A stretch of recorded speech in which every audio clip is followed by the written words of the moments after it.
Now's the hard part. Is how are you going to have that talk with somebody? How are you going to lead with empathy? How are you going to be kind using benevolent honesty versus brutal honesty and practicing Mm. that? And then how are you going to tell them that you're invested? What are you going to offer as a solution?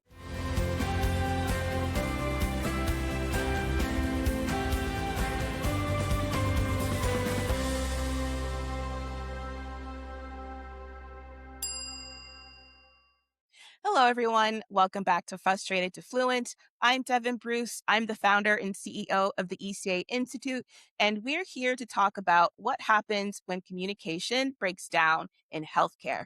And today I'm speaking with Kristi Spencer. She is the founder of the Polite Company, which is etiquette coaching for professionals that proves good manners are good business.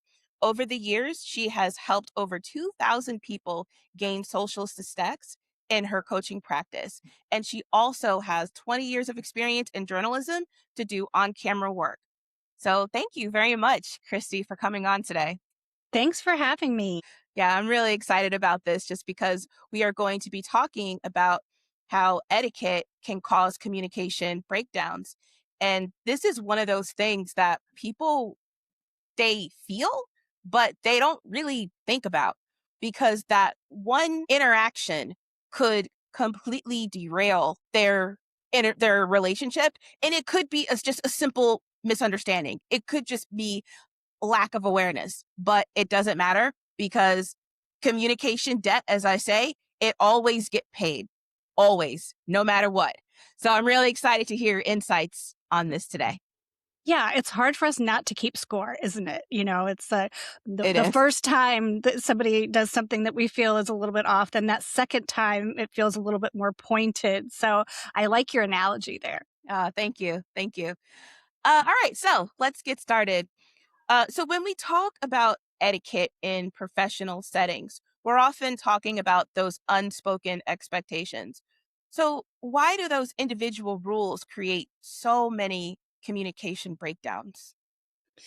Well, we think about manners as telling us what to do. So, how to answer the phone, how to greet someone, but we also think of them about what we expect others to do.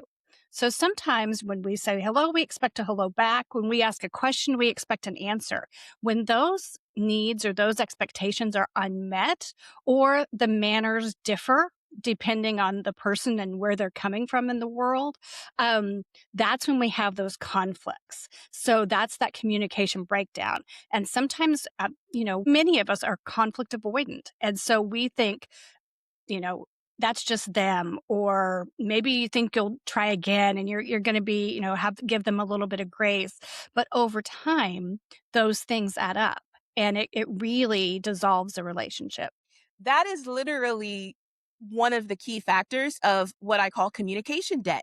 It's that in that small buildup over time that compounds. And then usually it ends up being in healthcare a safety risk or an operational risk. And then people are looking around and they're like, well, how'd this happen? Where'd this come from? And they're trying to solve the big problem, not realizing that it's those small little things that build and build and build. Absolutely. Absolutely. And so what you do is really important, I believe, especially in healthcare, because prevention is our name in the game.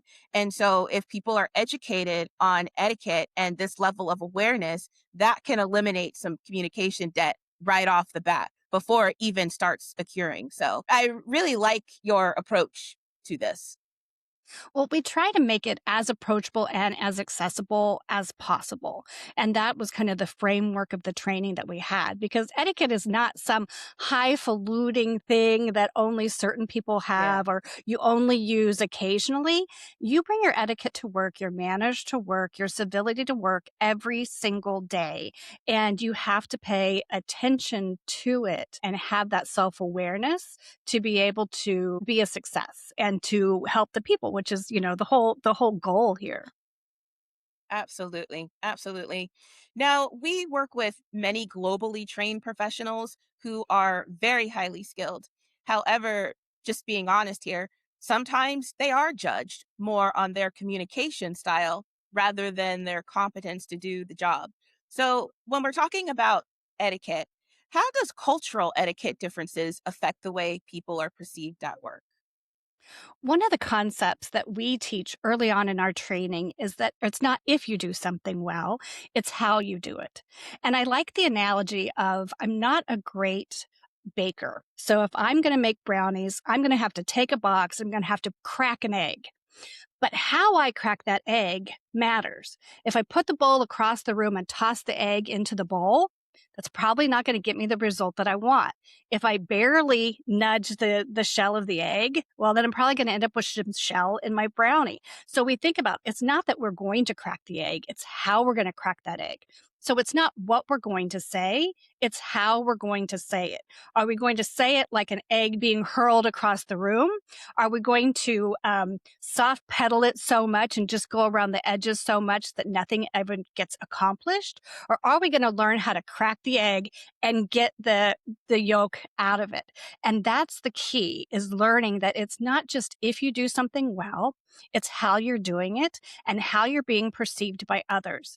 And I think sometimes it's difficult for people to understand that other people's perception of them matters. So your family's perception of you matters in your success, your patient's perception, your coworkers, vendors, suppliers. All of those relationships need to be always fostered and built up in order to have success. That's so true. This reminds me, back when I was an English coach, I used to have an academy for non-native English speaking doctors, and we worked with a surgeon one time. I forgot what country he was from, but he was living in New York as a surgeon, and he had his own practice, and he was getting a lot of complaints about his bedside manner. And for the life of him, he could not understand why he was getting so many complaints. It was literally keeping him up at night because he was like, this is my calling. I'm here to serve. And the fact that he wasn't connecting with anybody, his patients, his staff, and he could not understand it. And he knew it had something to do with his English. Anyway, I'm saying this because once he learned that we use our voice for clarity in English, meaning we can say the same sentence 5 different ways and have 5 different meanings, where in his native tongue, they don't use their voice for clarity like that. So he was just saying things the way he would normally say it in his native tongue, but it was coming across very harsh and abrasive in English. So once he got that, like, oh, I really need to pay attention to how I'm saying things because it's way more than just the words coming out of my mouth. That one thing completely transformed his practice. And it was hard because that's not something that people learn in a textbook. You know, they learn like the foundations of English, but they don't learn those nuances that can make or break communication. So, your analogy of being the baker is perfect because I have seen that in real time in regards of how it's perceived and how that matters so much. And again, that lack of awareness, that's all it was at the end of the day, caused so many problems. Yeah, and we think about our image, and a part of our image is our words, but it's also our actions and our appearance. And so if somebody says you need to change your relationship or you need to change your image, etiquette gives us three really distinct ways to attack that problem. Actions, words, and appearance. And it was probably one of those, a combination of those things that the Yeah. message was neutral, but it was being received as negative. And how's that happening, and what can you do to change that? And that really, I mean, good for that doctor, great Hmm. self-awareness.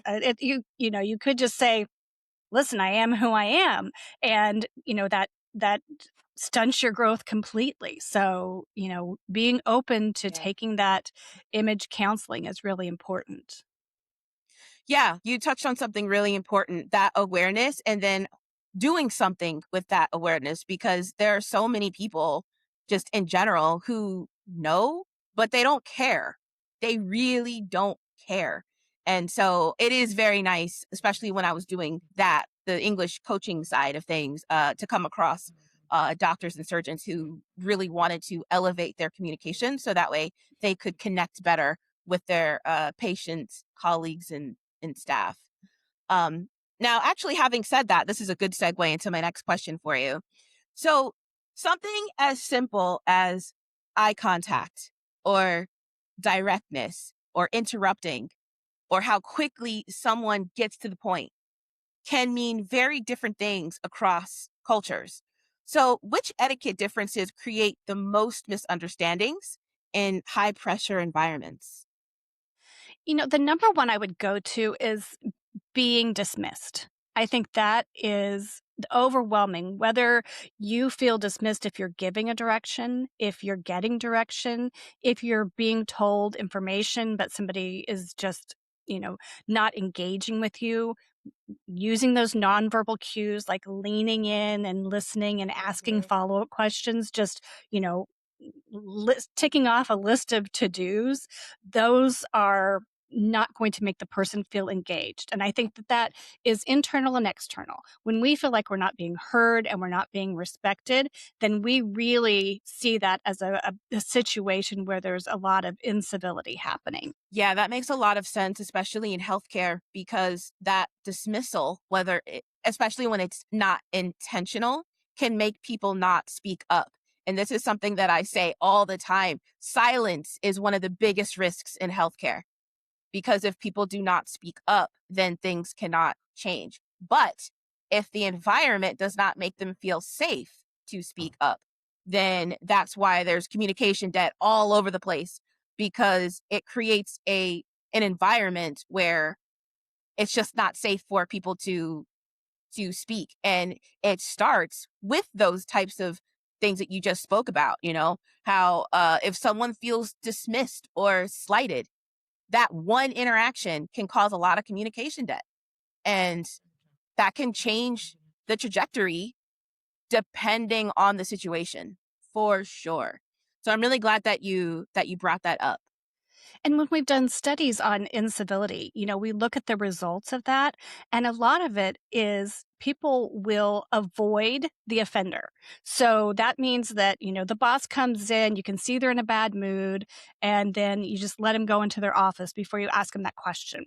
And then you think, well, I'll just let them have that cup of coffee. They'll be in a lot better mood after they have that cup of coffee. So we're losing time at work. And then we're avoiding the person. So we're like, when they're coming down the hall, we're going to the bathroom so that we don't have Mhm. to talk to them. And then that progresses to where people think, you know what? If they're going to treat me that way, let's just see how good of an employee I am. So they intentionally decrease their efforts. And then eventually what happens is they leave and they don't leave quietly. When they leave, Nope. that signals to the other people who are working there, that signals to patients, that signals to potential employees. So you've really, started this avalanche of problems from something that can be prevented with that self-awareness, with some training. You're absolutely right. The reason why that I'm nodding so much is because this is something that we see, and especially in some hospitals, the turnover rate is so high. And so then when they reach out to me directly and they're like, we're having a big turnover problem and we really don't understand why. And then when I talk to them and try to gauge what's going on, it's pretty obvious to see where some of those operational issues are coming from. And again, it's pointing back to those things that exactly that you're talking about. It's those things that compound over time that can cause a big, big operational constraint. And in this case, it would be high turnover in a hospital in particular, because it costs a lot of money for them to onboard uh, staff. Yeah, and when I'm talking to medical groups, especially, I like to explain that etiquette is not only the prevention for this, avalanche, but it's also the cure for it. And so, Hmm. learning those principles and putting them to work in your practice can not only keep them from happening, but it can help what's already happened and to smooth things over, hopefully, and get people back on the right track. Yes, yes, and that's the reason why I always say communication is infrastructure in healthcare. That is my first byline everywhere on my branding because it is so true. It does not matter if they have the biggest tech and the procedures and all that. Everything runs through communication, whether that's verbal or nonverbal. Yeah, and it's the relationship, and how are we building the relationship? People look at sometimes at having to interact with people, and I think especially now, is like an obligation, like, "Huh, we have another this Mhm. to do." If you can change your mind to be like, "We have another opportunity, and this is my opportunity. How can I be the most helpful person this person has dealt with today?" Make it a game for Mhm. yourself. And that's what etiquette training did for me, is it really helped transform the way that I looked at interactions with people. And so now you don't think of Mhm. things as like, "Oh, these are things I have to do or a meeting I have to go to." Here's an opportunity for me to shine. Here's an opportunity for me to help Yeah. somebody else shine. How can you turn that into a positive thing?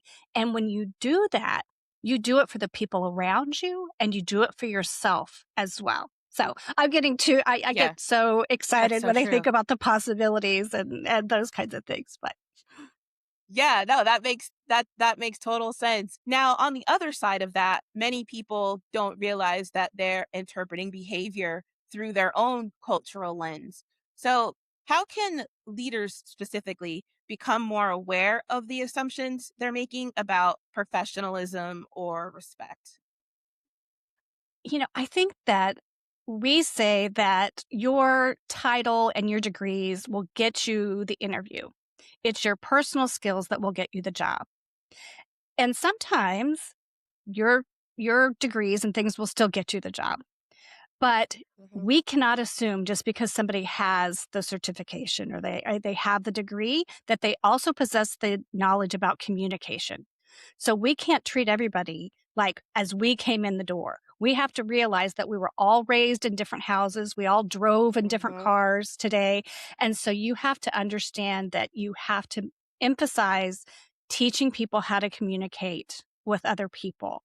I think that you have to emphasize empathy with other people. And the number one way you can do that is by modeling it. When the person who is the leader or the manager in a group models that empathy by asking people how their day was, asking how their kid's soccer game was, asking them, or reminding them of you're excited for their new anniversary that's coming up, having that empathy with other people, knowing when they're having a bad day, knowing when to have a conversation, an encouraging word, and, just practicing that empathy, I think will help other people see that and use that. And you want that empathy all the way through your practice from, they walk in the front Mhm. door to the person that they're dealing with in billing. So, it has to be modeled in order to make it really important. Teamwork. Celebrate when you see people working as a team. Call it out. Call out the good and make that something that people aspire to be recognized for. And then I think learn the framework to deal with and to have difficult conversations. Don't avoid things. I can tell you there's people in all walks of life, in all layers of success, in all layers of an organization who will do just about anything to avoid confrontation. And you have Mhm. to start looking at that differently and learn how to have those difficult conversations and looking at them in a way that you can actually build a relationship through that difficult conversation. And it is possible. Yeah, I keep saying this, but yeah, you're absolutely right.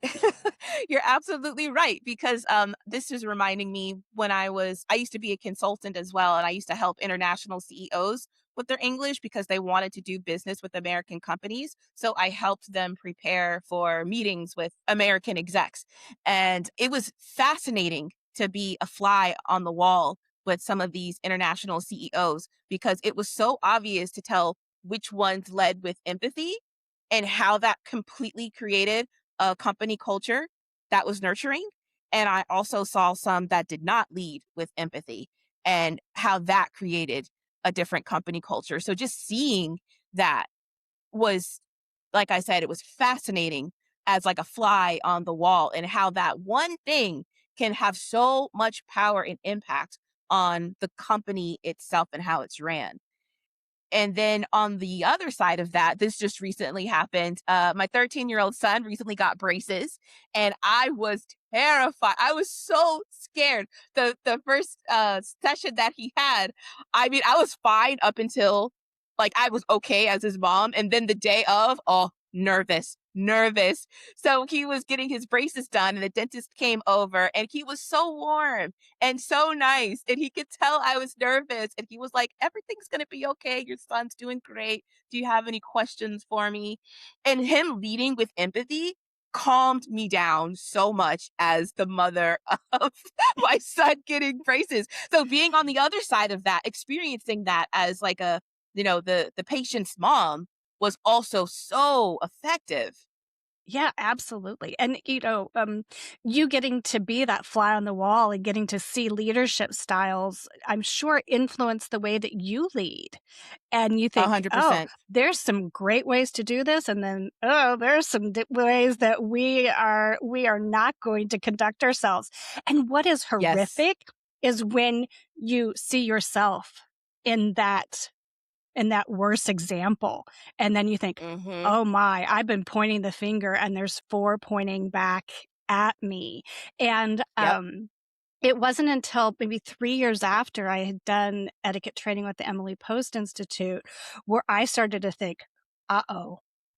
I thought I was the, perfect picture model of leadership.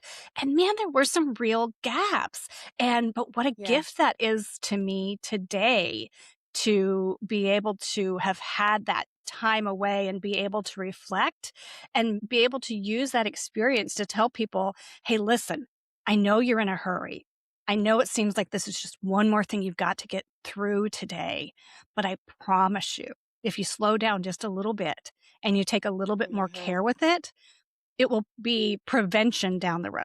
Yeah, that's so true, and I'm really glad that you were able to take that feedback that you noticed and you did something positive with it. Like I said before, a lot of people don't do that, and you did, and I think that's awesome. Thank you. I'm proud I of think me that's too. awesome.